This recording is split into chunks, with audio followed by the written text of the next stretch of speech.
বলেন, শুরু থেকে বলেন, আপনার নাম কি? নাম শরীফুল ইসলাম। বড় করে বলেন। শরীফুল ইসলাম। হ্যাঁ, আপনি লেখাপড়া কোথায় করছেন? ঢাকাতে করছি। হ্যাঁ, ঢাকাতে। কোন মাদ্রাসার নাম বলেন? জামিয়া আরাবিয়া। হ্যাঁ, জামিয়া আরাবিয়া। জামিয়া আরাবিয়া। এটা কি কওমি লাইনের? জি, হ্যাঁ, জি। বড় করে বলেন। জি। এখন আপনি কি করছেন, কি আকাজ করছেন বলেন? বলাৎকার করছি। বুঝি নাই। বলাৎকার করছি। কাকে বলাৎকার করছেন? আমাদের স্টুডেন্ট। হ্যাঁ, আমাদের স্টুডেন্ট। আপনার স্টুডেন্ট। ছাত্র। আপনি কোথায় শিক্ষকতা করেন? দাওয়াতুল কোরআন মাদ্রাসা। কি? দাওয়াতুল কোরআন মাদ্রাসা। কোথায় এটা? হাজি মার্কেট। হাজি মার্কেট কোথায়?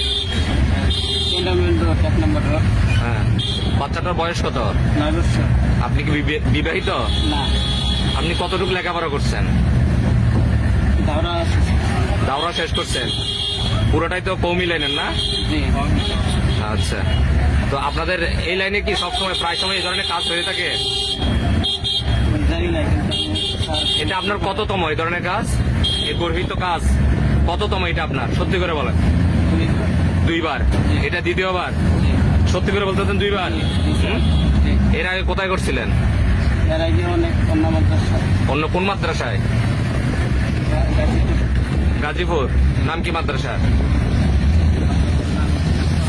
রশিদিয়া মাদ্রাসা। বড় করে বলেন। রশিদিয়া মাদ্রাসা। রশিদিয়া মাদ্রাসা। এটা কি গাজীপুর ওই ফ্লাইওভারের পাশে ইয়েটা নাকি? কোন জায়গায়? দিরাসরাম। বুঝি নাই। দিরাসরাম। দিরাসরাম। দিরাসরাম। শুধু দুইবারই করছেন না?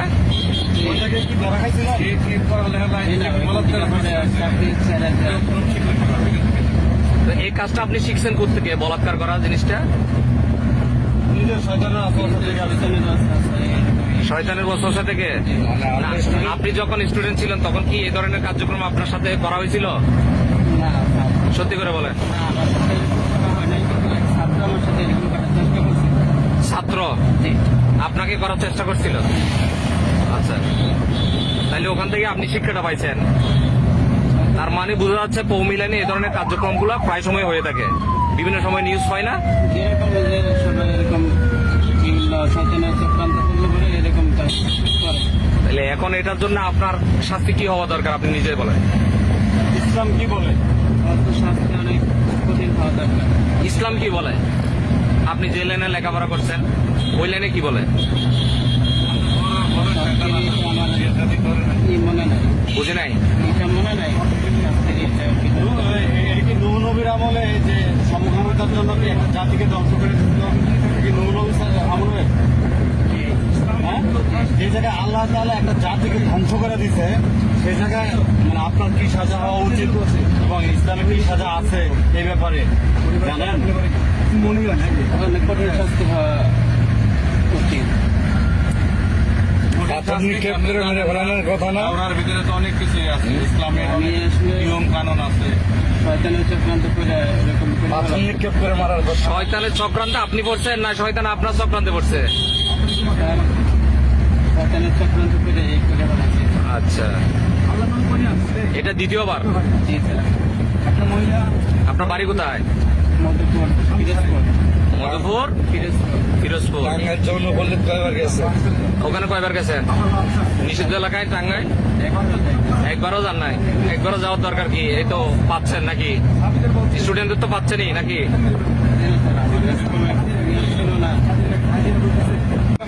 আপনি এটা কততম করছেন? এটা কততম বলাৎকার আপনার? হ্যাঁ, প্রথমবার কয়বার বলছিলেন? বড় করে বলেন। দুইবার বলছিল। দুইবার? এখন কয়বার করছে? 4 বার। কতজন রে? 4 জন। 4 জন। দৈনিক?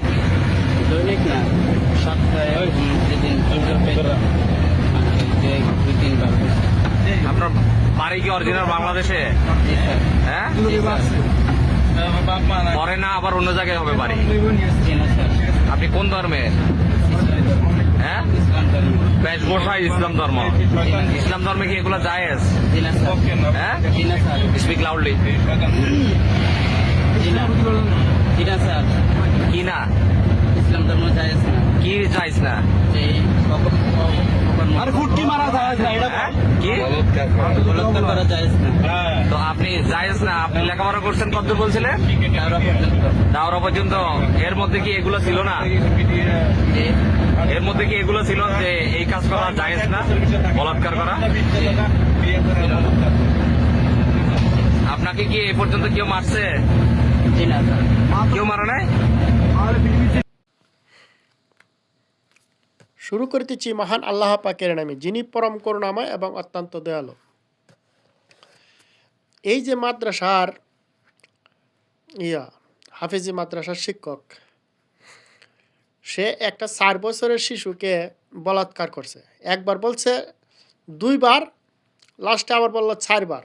ধরছে কাটা সেনাবাহিনী। সেনাবাহিনীর সাথে 2 নম্বরই কথা। যাই হোক,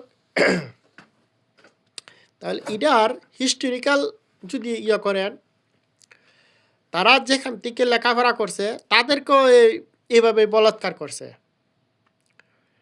কারণ তারা মাদ্রাসায় পড়ে আছে শিক্ষা, কোরআন শিক্ষা করে, পরে ভাষা শিখে, আর দীক্ষা দেয় এই বলাৎকারের। এই বলাৎকারের দীক্ষা এরা ওই বড় হুজুর থেকে ছাত্র থেকে আবার সে যখন বড় হুজুর হয় তখন সে আবার করে। এই যে একটা সার্কেল বলাৎকারের, এই বলাৎকারের কারণে আল্লাহ সুবহানাহু ওয়া তাআলা কওমে লূতকে মাটি উল্টে চাপা দিয়ে দিছে, যাতে এই অপরাধের কারণে। এখন এরা আমাদের যারা মোল্লা মুন্সি আছে, কওমি মাদ্রাসার যে শিক্ষকগুলো আছে, তারা এই বিষয়ে মুখ খুলে না। কারণ তারা নিজেরও এই অপরাধের অপরাধী। কারণ কিছু করতে গেলে সাপ বেরিয়ে যেতে পারে, এই ভয়ে তারা কেউ কথা বলে না। এত বড় একটা অপরাধ, এত বড় একটা সমাজে রন্ধ্রে রন্ধ্রে ছড়িয়ে যাচ্ছে, এই একটা জঘন্যতম অপরাধ। এই অপরাধের কারণে ইসলাম কলঙ্কিত হচ্ছে। এই অপরাধের কারণে মাদ্রাসার শিক্ষা ব্যবস্থাকে কলঙ্কিত করছে। মানুষ তাদের এই অত্যাচারের কথাটা কেউ প্রকাশ করতে চায় না সম্মানার্থে, কেউ প্রকাশ করে না এই শিক্ষকের ভয়ে। এই যে একটা আতঙ্ক, এই যে একটা ভয়ানক পরিস্থিতি, এটার থেকে যে কবে মুক্তি পাবে এই সমাজ, এটা একমাত্র হাফিজি মাদ্রাসার সিস্টেমটা ভালো না। কারণ তারা লেখাপড়া করবে, তাদের বাসস্থান আলাদা করতে হবে। কী জন্য হুজুরের সাথে থাকবে? এই সিস্টেমটা ভালো না। হাফিজি পড়ুক, সমস্যা নাই, কিন্তু আলাদা বাসস্থান হতে হবে। শিক্ষকের বাসস্থান আলাদা, ছাত্রের বাসস্থান আলাদা। এই জন্যই এই ধরনের অপকর্ম বেশি হয়।